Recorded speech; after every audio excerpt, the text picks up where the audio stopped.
Hey everyone, we're here at EA LA, and I'm with EA Montreal's Joe Booth. We're talking about Need for Speed Nitro. Now, Joe, we've seen Need for Speed games on the Nintendo Wii before, but this one is different because it's being developed specifically for the Wii, right? That's right. It's the first time we developed from the ground up just for the Nintendo platforms, and we've been working on this since early last year.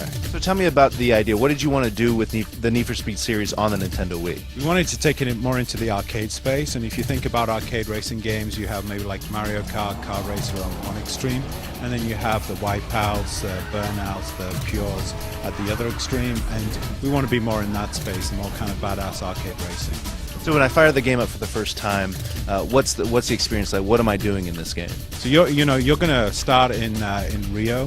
We have 5 cities in the game. They're going to be cities that you haven't raced in before in other video games. And you're a kid in Rio, and you've got to build up your credibility and your reputation in Rio, and then take the streets of Rio and become the #1 driver in Rio. And then you're going to get invited to the other cities, and you're going to work your way through the other cities in the game. I know this is a racing game, but it's also a Need for Speed game, so the police are involved. Can you explain how they work? Sure. The police are a big part of this game. So, there's a heat system similar to what we saw in some of the earlier Need for Speed games, similar to what's in GTA. So the more aggressive you're driving, the higher the heat is that you have on your car, the more the cops are going to try and come after you. In addition to that, the way the pickups work is that we're playing multiplayer. I can like rack your heat right up, and so the cops are going to come right after you and nail you. All right, but this is it also has a sort of graffiti, a tagging system. What is that, and what does that do for you in the game? So there's a couple of things. Every car has a tag associated with it, and you can go and you can customize your car, you can customize your own tag, and then when you're in first place or when you own a zone in the track, then your tag is kind of graffitied through that zone. All right, so the controls for a Wii game obviously have to be different from what's coming on the 360 or other consoles. Yeah.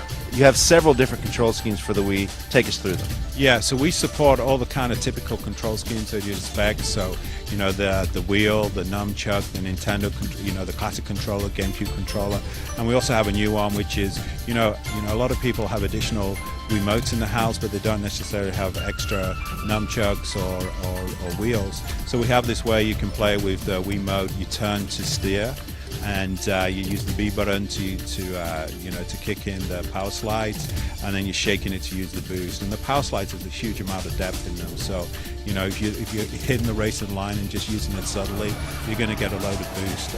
But if you're doing it too aggressively, you're going to get the back end out and you're going to lose too much speed.